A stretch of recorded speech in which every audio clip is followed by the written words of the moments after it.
All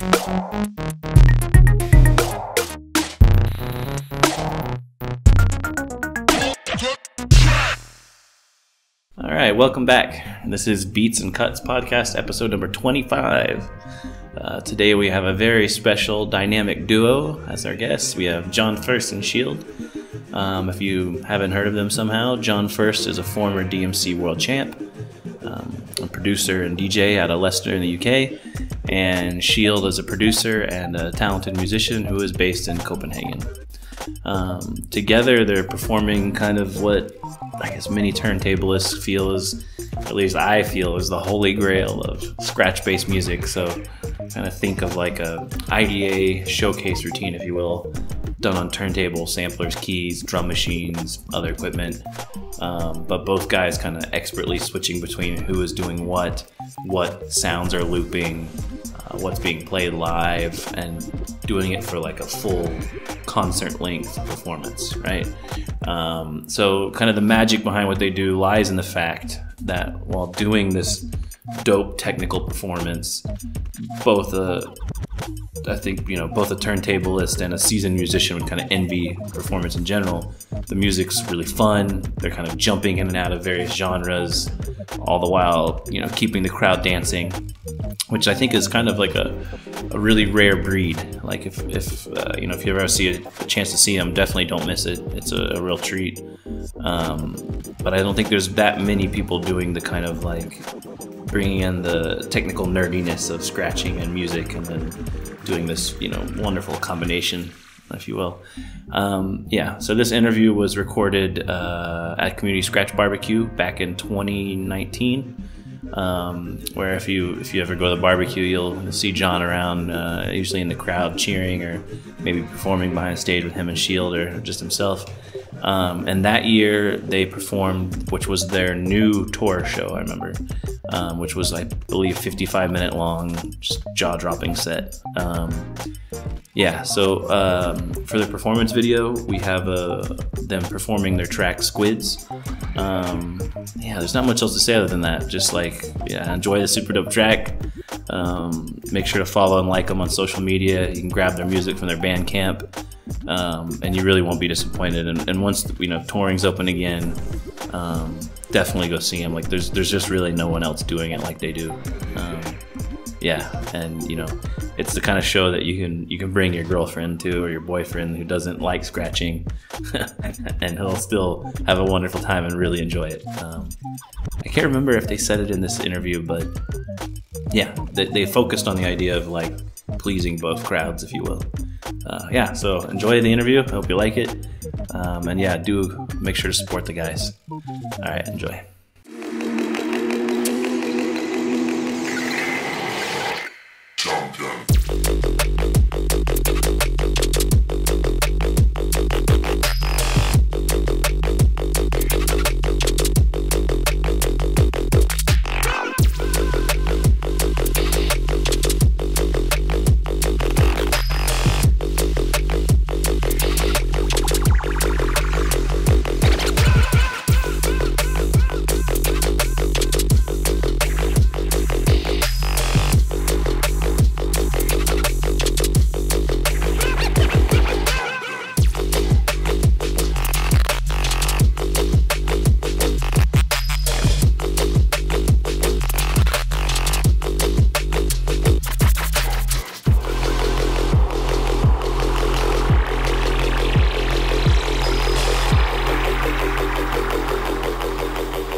Setups for the win. Nice. So yeah, Jon1st and Shield. Hello. Do you ever think about calling yourself something not so long? Yeah, we had that. You know, we had that talk, but we haven't figured out. It needs to be a conceptual thing, maybe. I'm just joking. No, it's true though. So I was saying earlier on the walk over here, like I just kind of talk to people about how they started in music or scratching. It's usually scratching because we're talking to just scratch guys. But right. But yeah, so I don't know. I guess I could start with either one of you. Like, how did it start for you with music or scratching? I got into scratching originally through a lot of like the new metal wave that was happening like the early 2000s. So like I was like the prime audience at the time of being like young teenager, and hearing records with scratching on them, and then like other stuff that was popping up in like mainstream charts. So like the Jason Nevins remix of Run DMC and in the charts with scratching in it and stuff. But mainly it was like the Executioners versus Mike Shinoda of Linkin Park. Yeah. I got that single because I love Linkin Park when I was that age. and yeah, exactly. And the B-side was Executioners versus Beat Junkies. Song's called Execution of a Bum Rush. And it had like, it was my first time hearing like scratch drumming, like scratching phrases. There's beat juggling in there, like more like R and fresh kind of stuff. And I was sold, and I had to learn everything about like how these sounds were made, discovered decks, and then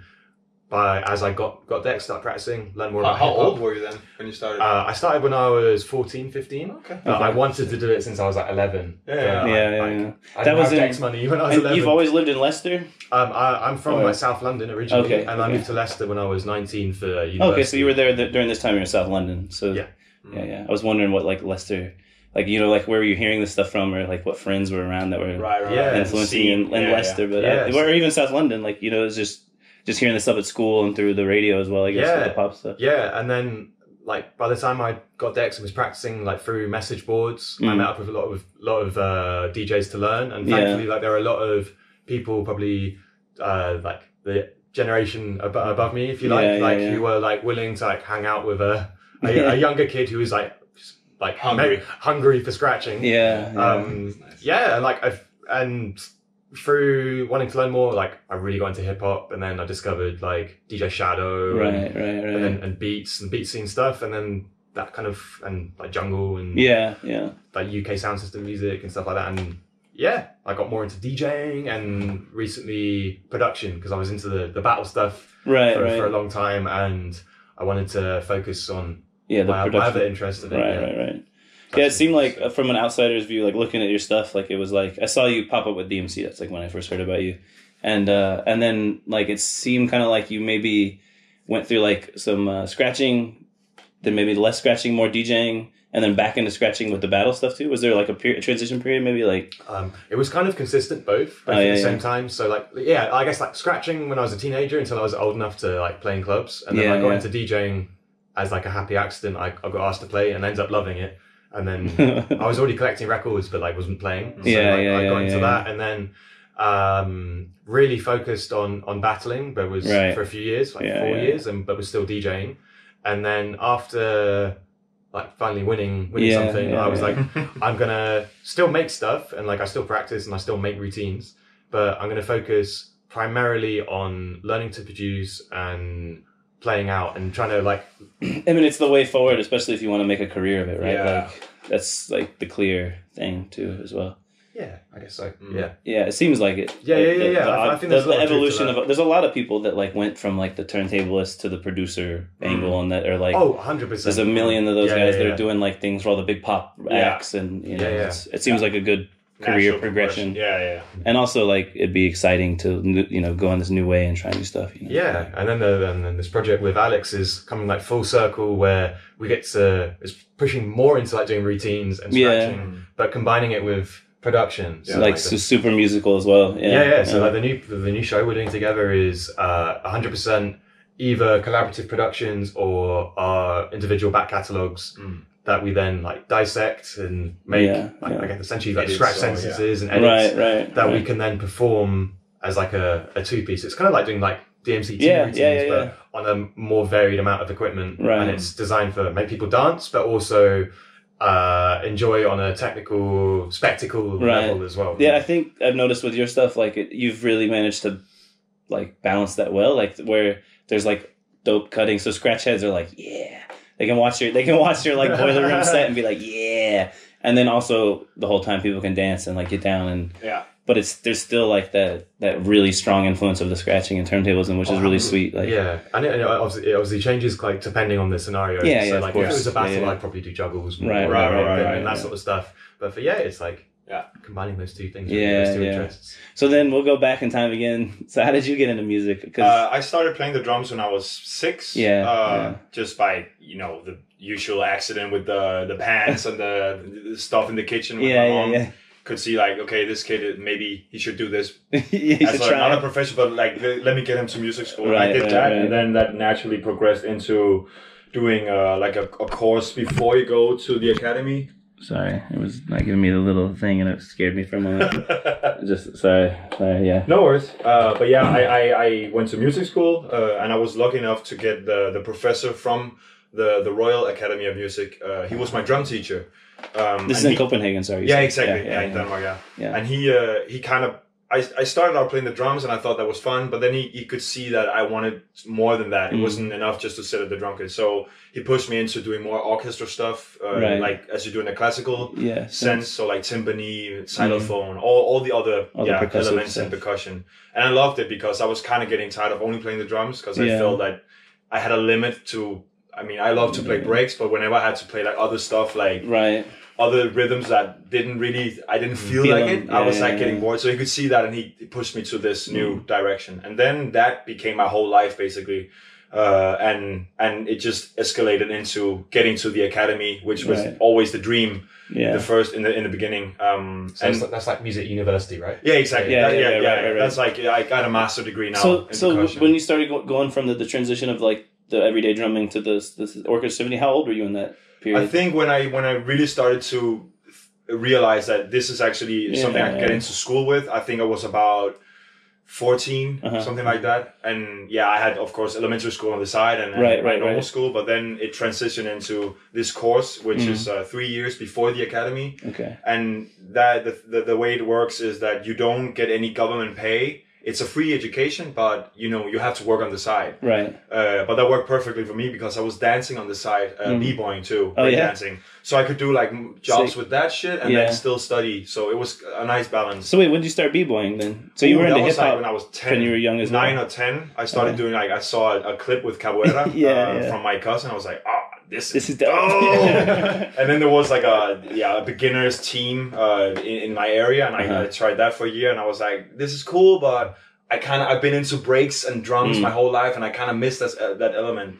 Of course, it is in capoeira, but it's another way of music. But that music is great. What's the thing called? The bow? Berimbau. Berimbau, For the hoda.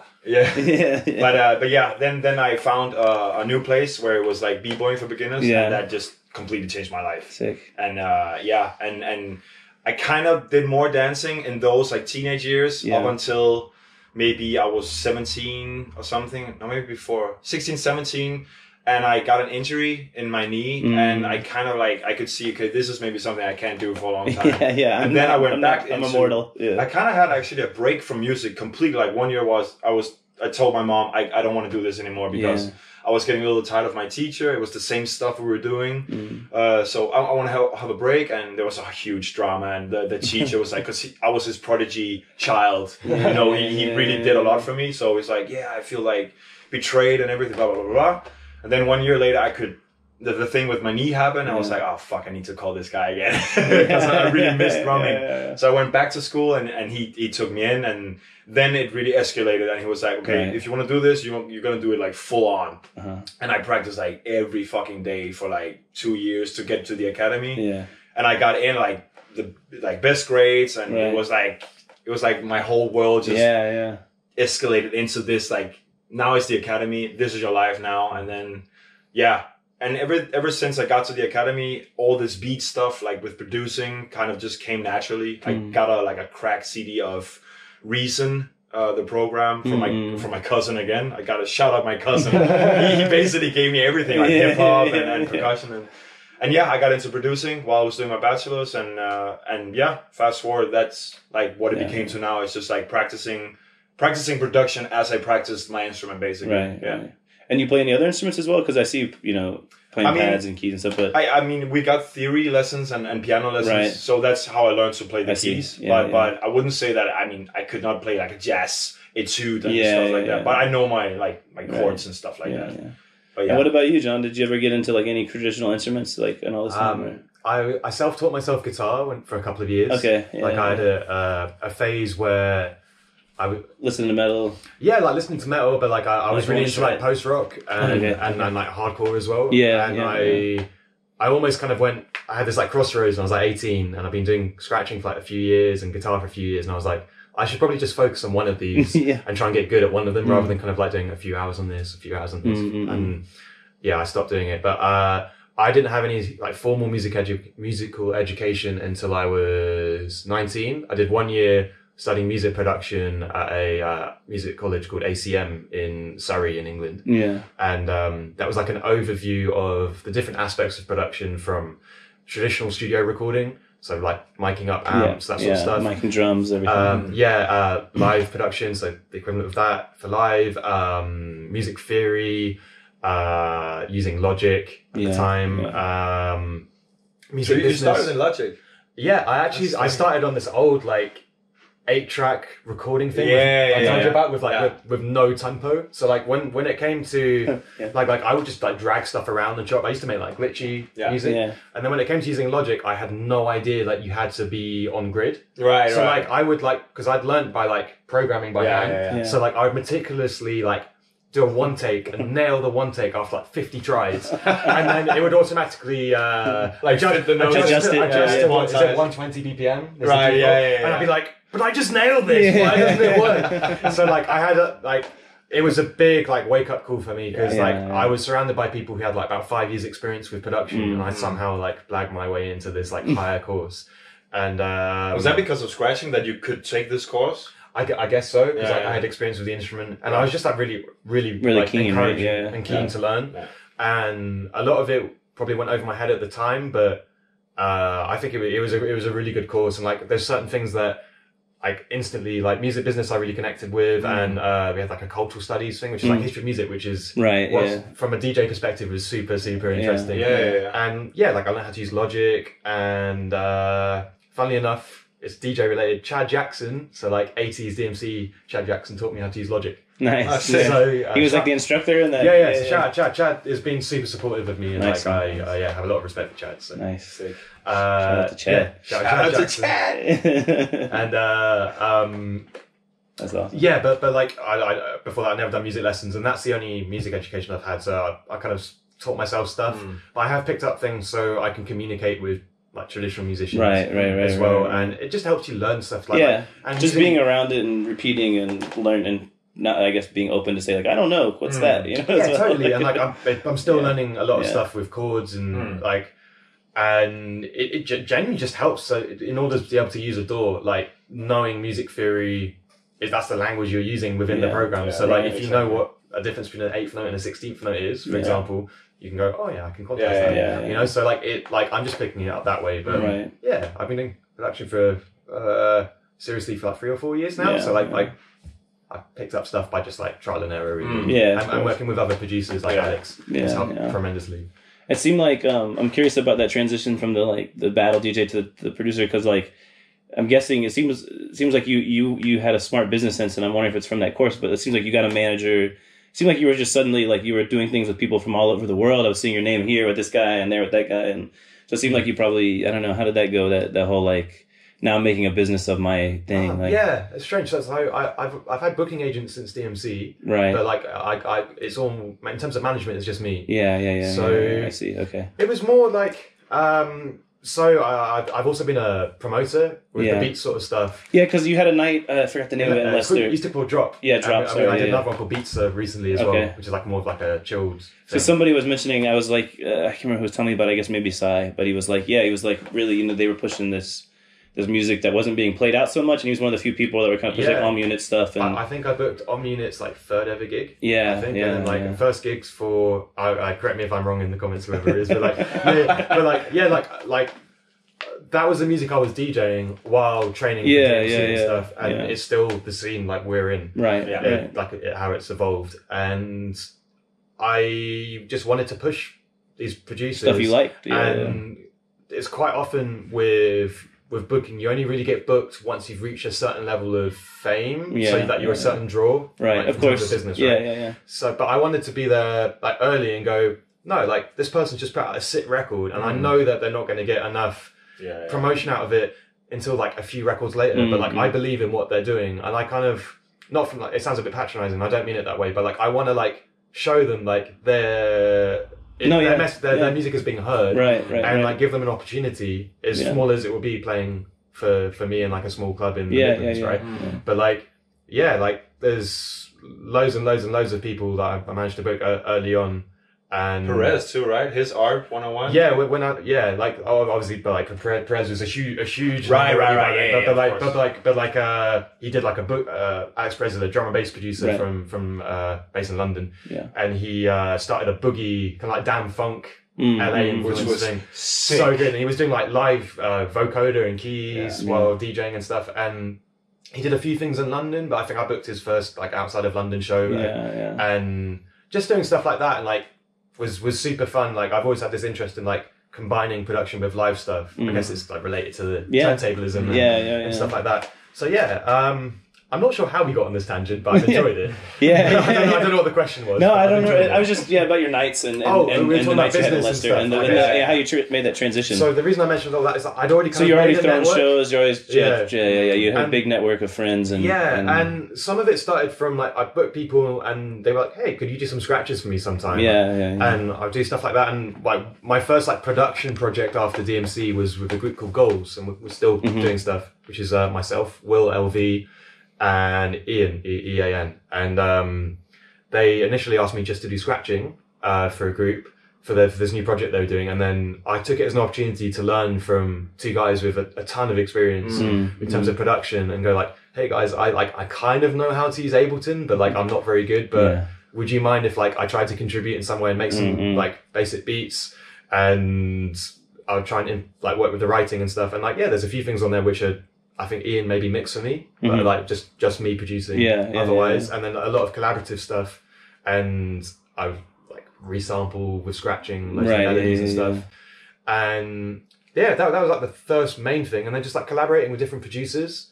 And some of them have been one-off, and due to schedules that we've got schedules and not being in the same city and all that. But a couple have turned into like regular things. So Alex being probably the most major one. Yeah, that's what I was wondering. Next was how did that come about? Yeah, and the other one would be Ian. Like we do stuff all the time. But yeah, with Alex, so I booked Alex in for a show in England. So we're both affiliated with a label called 2020, based out of London, which is run by Ivy Lab. Yeah, and I'm like one of their resident DJs, and Alex is one of the first artists they signed outside of that core crew. Right. And I decided to book Ivy Lab and Alex and Tim Parker, who's another one of the DJs in the crew, for a show in Leicester. And Alex and I, we've been talking for a little bit by then, talking about your history in B-boy and like your drummer. And when you offered to play, I said, well, one of us said, why don't you come a bit early and just make a jam video, and we made it in like a day and recorded it the next day. I think that wasn't even the intention. We just wanted to jam. We just wanted to chill, hang out for some days. The guy might as well hit record. And that's the first video that we put online, which is in my living room, like more like hip hop feeling stuff. And our friend John.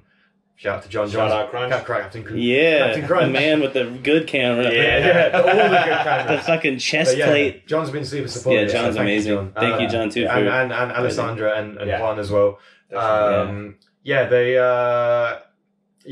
that video and we were like, that's a cool thing. We've made a cool thing. We had fun. And we posted it when it was ready. And it just really took off. Like, I think we got like 100,000 views or something in like the first week. And we're like, and like a lot of responses outside of the beats, where it was kind of like received well in the beats world and the turntablist world. Yeah, for sure. And we were like, oh, that was sick. We should do that again sometime. And around that time, I was working with, I do a lot of work with Pioneer DJ, testing products and doing product demo videos and stuff like that for them.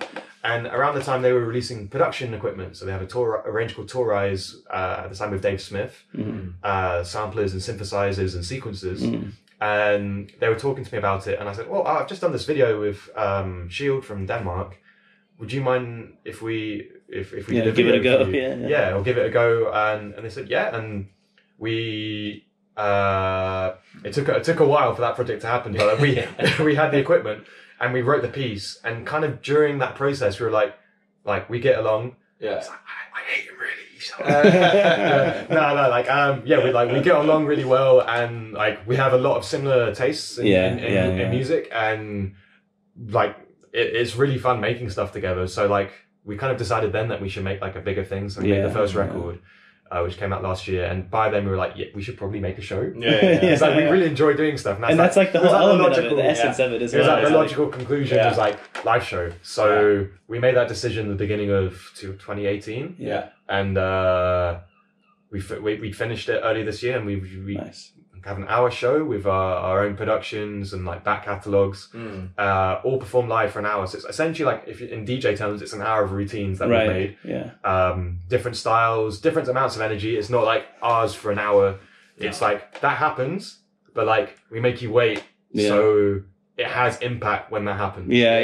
So like there's enough for like scratchy people and enough for club people. Not like we've kind of like, that sounds very businessy how I'm saying that. No, but it's true. But like it's like it's got dynamics basically. So like it can work for an hour, because quite often if you go in for like 6 minutes or 10 minutes, it can be too much sometimes. You have to pace it. When I leave Scratch games or Scratch Barbecue that first day, I'm always like, I'm Scratch blasting. I don't even want to cut for like a week. I got too much to think about, too many things to absorb. I'm always the reverse after, because it's so varied in terms of what everyone does their own thing. I need a week to process. The thing is, we always say is you always level up at the barbecue of the games. If you don't have a cut that weekend, you just sit back and watch and absorb it all, and you go home and you're like, oh. I have to practice now. Every time I come here, or to like something like DMC World, I always leave like, I want to battle again, or like I just want to make loads of like scratch music, or freestyle for like a week straight. Like what I love is like how versatile it is at the Scratch games and Scratch Barbecue. With like everyone has their own style and approach to doing stuff. Like no one really crosses over, and it's so refreshing to have that, because and also the enthusiasm of the crowd behind it, right? And it's such a family thing. I love it. I think I've missed maybe 2 of the UK of the Brighton ones. And I just came as a fan to begin with, because like I heard like this is my 6th year. And then eventually got like the invite to play. And it just feels like part of a family, man. Like everyone's just like, it's supporting each other, pushing whatever it is they do with turntables to that next level. Very diverse, like you said, and and range of levels of production skills, everything, and everybody's like equally enthusiastic for it. It's everybody's into everything. It's really nice. Very nice. So then so this, you guys worked from like 2018 to 2019 building this live show?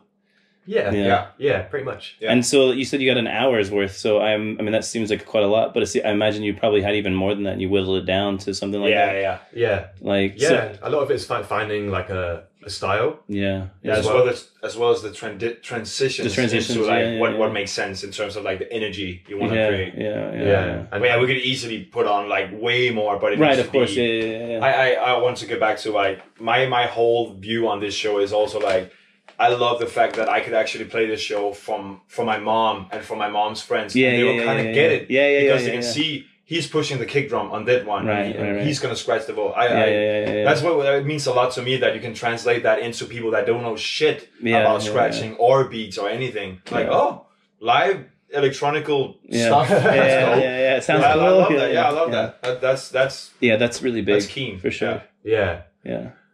Like one of, although it's different musically, like one of the big influences for me for this project would have been like C2C and Berlin Am, where it has that crossover appeal to people outside of turntables, but it doesn't dumb it down. So that's kind of what you've done a lot in the past. Like that's what I've always noticed. Like you're kind of one of the few people that managed to pull that off well, I think. I don't know about that. It's true. Hey, it's true. It's true. I'm saying what I've heard other people say. I'm not even. It's not even my opinion. No, but it's true. It's true. But it is true. Like like I mentioned earlier, like you've always kept you can like a boiler room set that like scratch guys are happy with. Which I mean, there's probably 3 boiler room sets in the history of boiler room that scratch guys are like, yeah, and people are dancing. It can quickly get too busy. But to keep the natural. Yeah, I can name a ton of people. I don't want to take any credit for it, but like, Mr. Thing, J-Rock, loads. Yeah, that's true. But yeah. That's the handful I was thinking of.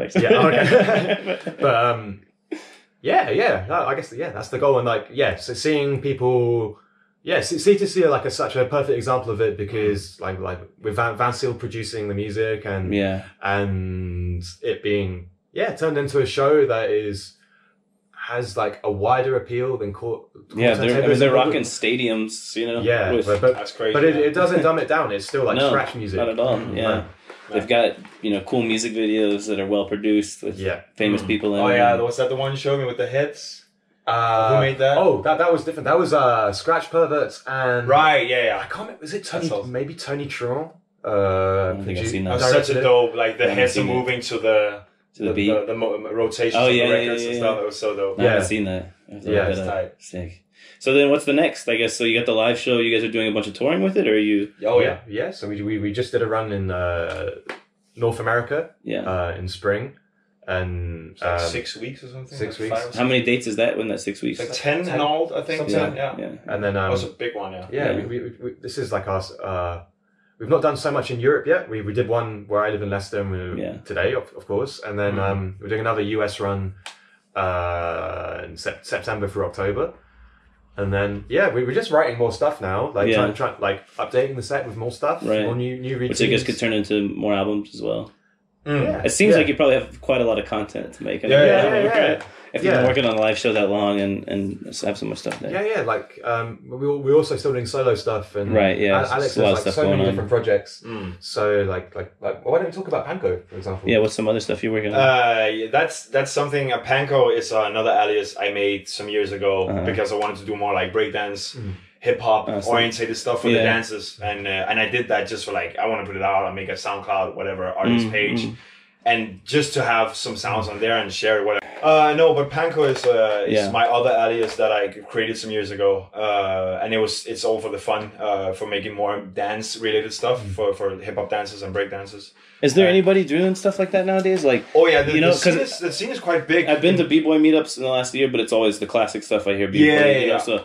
But there is high like profile people, but it's very niche. Yeah, of course. The world is kind of small, but it's growing. I started following like the people that I think are dope producers, and I can see like it's growing. But usually I see that it's either a producer that only makes like only break stuff, and then it always sounds. Oh, I should watch what I'm saying. It always sounds a little limited, like it's only for the breakers. Right. With the Panko stuff, I want to make it like more crossover. Any kind of dancing, it could be freestyle dancing or like a Latin dance or whatever. It's just like needs to be more varied. Yeah. But that's the whole concept of the Panko thing. Yeah, because it's either like a DJ or a band, right? There's not that in between. No, exactly. It's just like proper music, and I would love to like play more break dance events because that's where my blood is. That sounds wrong. That's where where your heart's from. Exactly. Yeah, sick. So I'm doing that on the side, and I have some other producers I work with back home in Copenhagen. So you're still based in Copenhagen this whole time? Yeah. We're long distance lovers. Leicester is like pretty much my second home. What's the travel like? Like you fly? Where do you fly into? Stansted. It's easy though. It's cheap and easy and quick. It takes me longer to drive to Stansted to pick him up than it does for him to fly. It's crazy. It's crazy. It's super easy, and like when we both have time off, like we just alternate. If we're in like a busy period of like we need to get some stuff done, then we'll do like week here, week there, week there. So like moving forward, like we'd really like to do like a long form record. And we have some plans, which you'll find out about later. But like we just excited to push this as much as we can in terms of what can we do with like decks and live equipment for making like beat shit live. Because we have a formula now. We know what we can do, but we also want to go above that. I feel. So maybe how can you do stuff with a sample that's not trying to invent something, but like trying to take it into new directions. Yeah, because I mean, there's so much history with that as well. Like if you look at like mid 2000s people like EGAD, Jail. I always forget the guy's name. It was like Dimitri. He used to do like 2 NPCs. Yeah. Is it Dimitri? I think Dimitri. Yeah.